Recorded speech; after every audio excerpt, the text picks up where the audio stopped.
Welcome to Expat American. I am the Expat American, walking in Moscow, Russia, in the snow. And in this episode, the Russian border is closed. And we're going to be going on location from Russia to Finland and Estonia and talking to Igor, a Soviet man who does business across the border, and find out what this means for him and explore what it means for regular people like you who are trying to live their normal lives. What would it be like if your freedom of movement was stopped? If you couldn't see your family members and make the money you need to make to survive.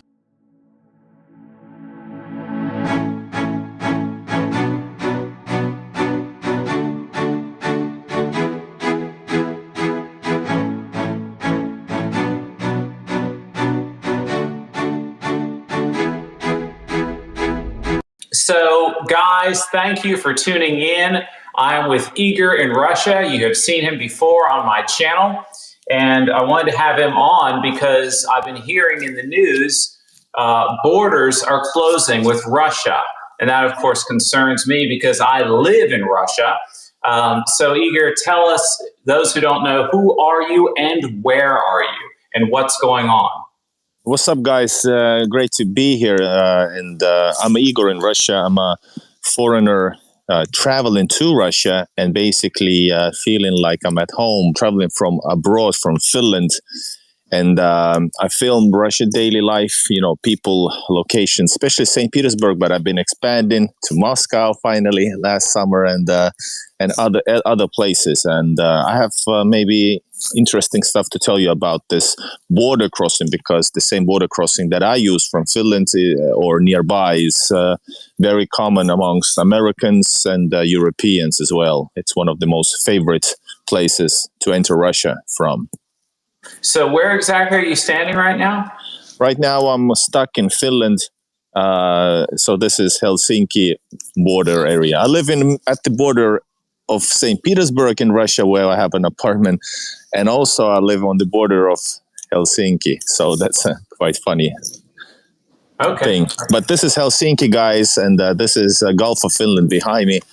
And just like 60 miles from here, or 80, is like Tallinn. But if we go to the sea and to the left from this, watching from here, that'll be St. Petersburg.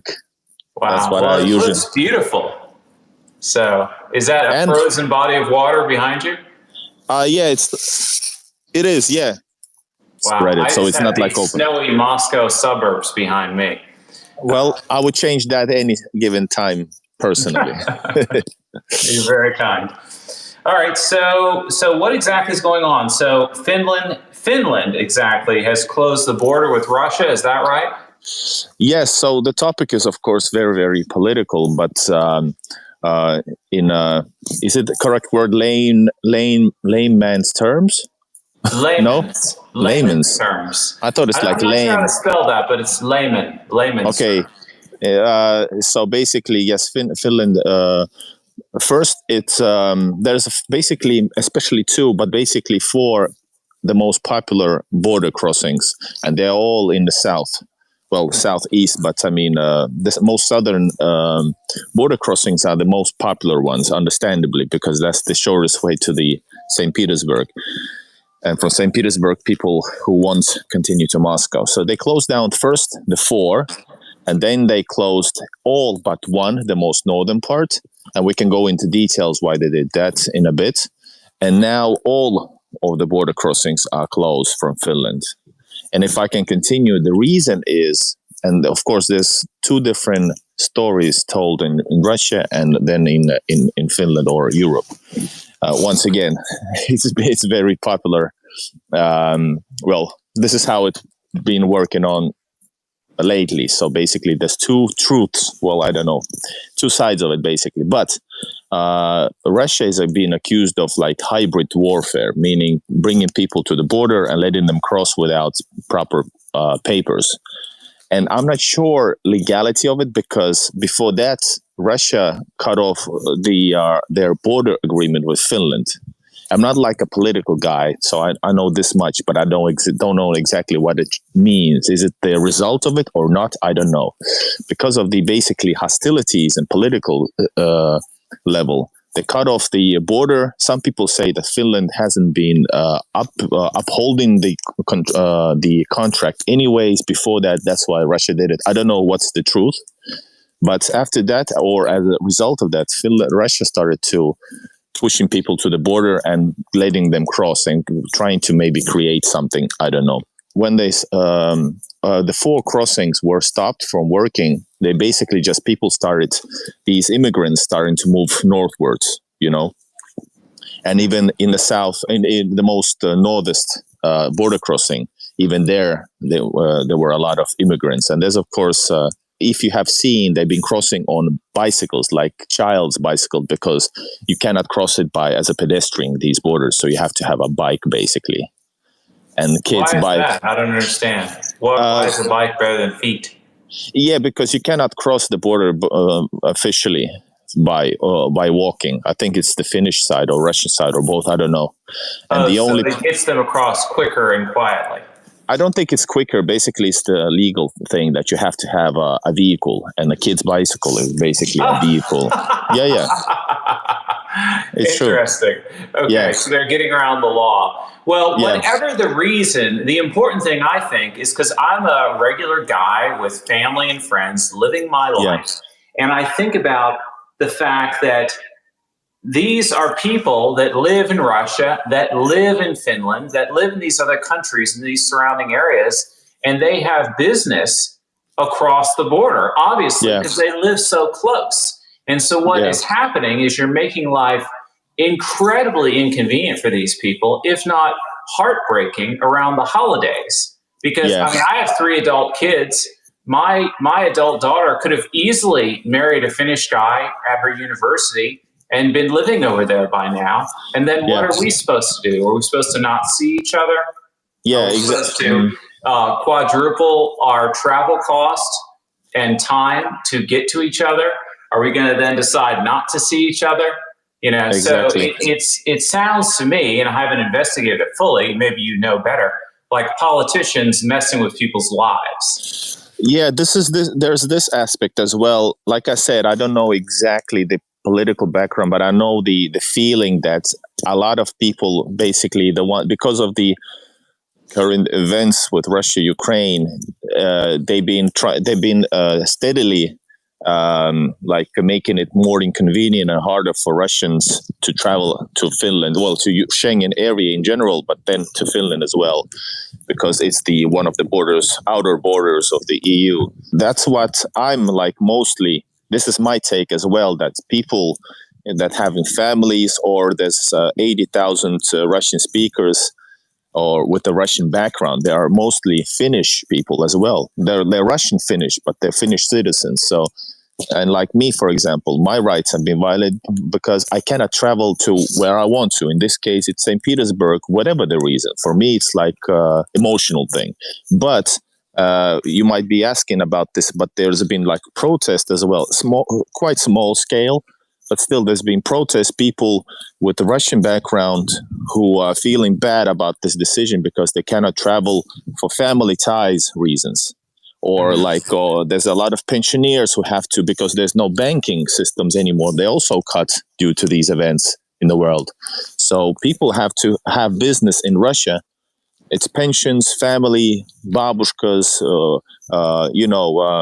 wives and husbands across the border. So right now you cannot cross, which is anyways quite hard right now. It used to we used to have trains, Allegro trains between Russia and Finland. It was 3.5 hours from Helsinki to St. Petersburg. And once the pandemic started, there was no traffic, then a little bit of traffic. And now there's been more restrictions between the border crossings for Russians especially. So they cannot enter as a tourist to Russia at all. Mm-hmm. So the buses are full and they travel anyways. It's like 7 to max. My new record was I think it was 11 hours by bus.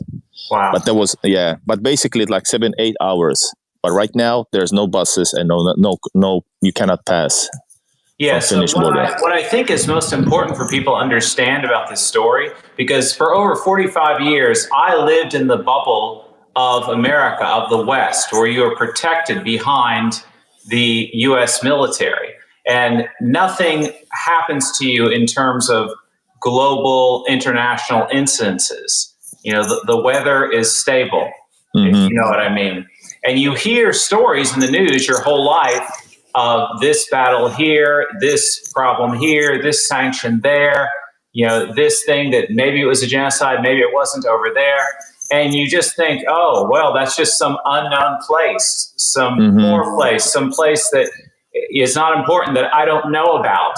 I'm here living in civilized place with families where everything's normal. It always has been and always will be. But you don't think, you know what, that news story, which is to me is just a news story, people live there. Families live there.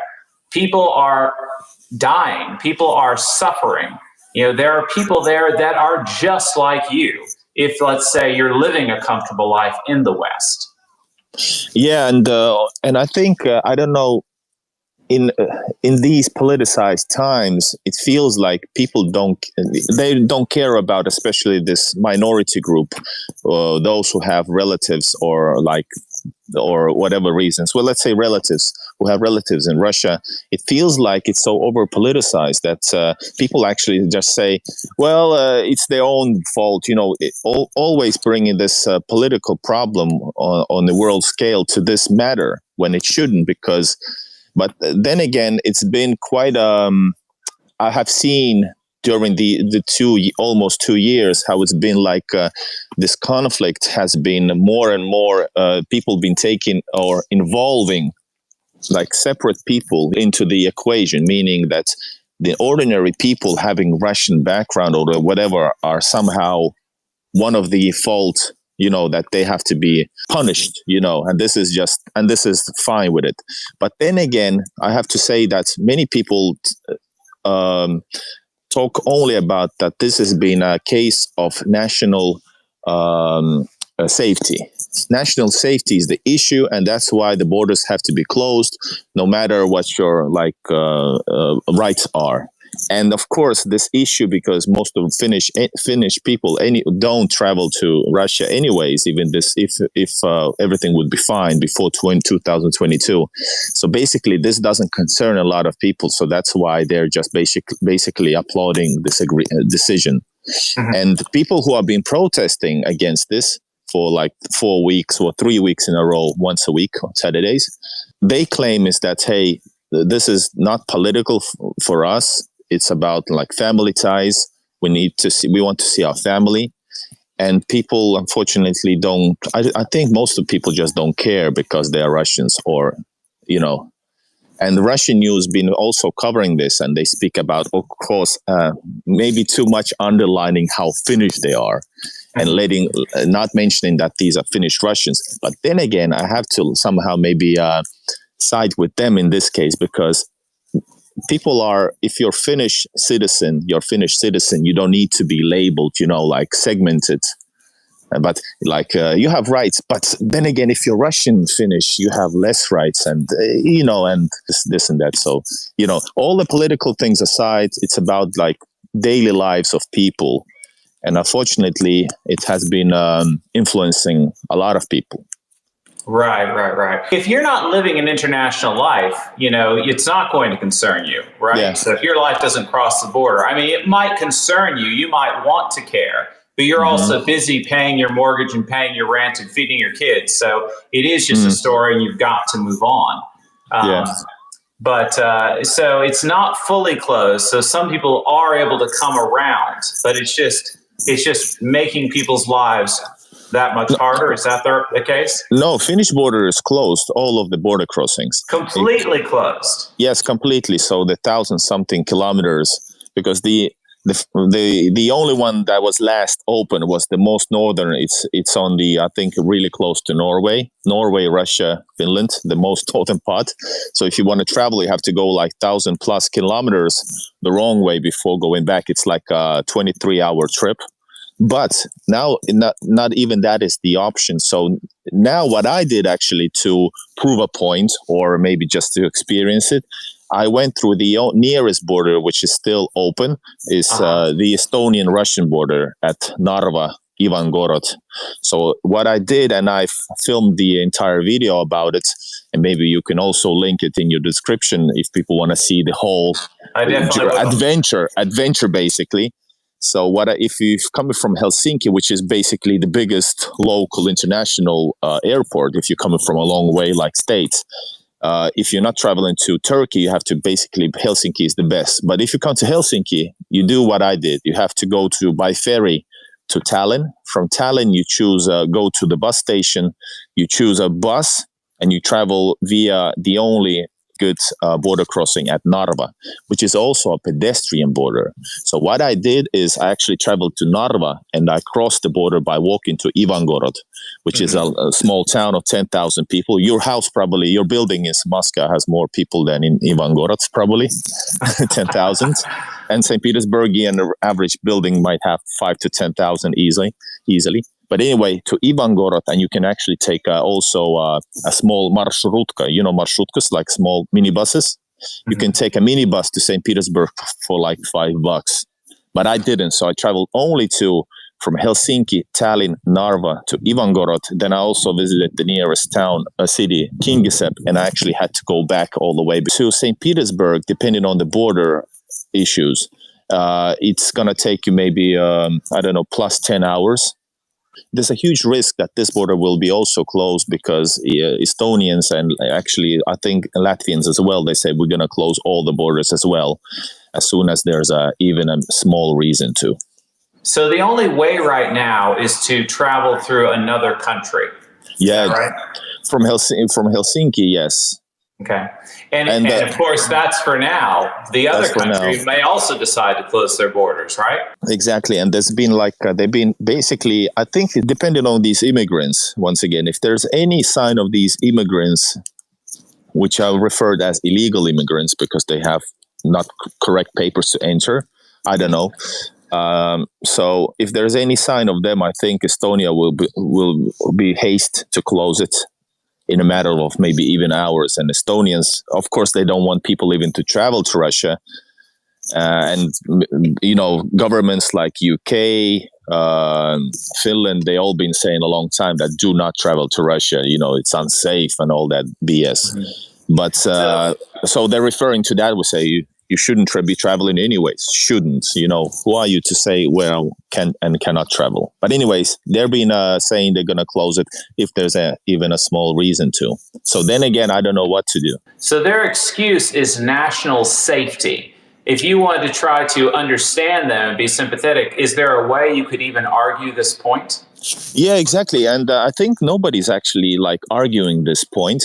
And for example, in the protest, people been saying that you have to think about come up with another solution because, and I agree with that because I know that during these times, once again, if there's a political will, you will always find a way. What's up, guys? This is Igor in Russia, and I need to cut you off right now.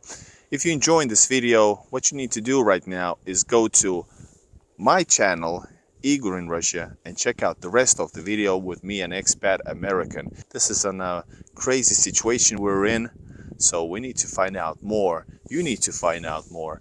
All right, see you on the other side, right? Yeah.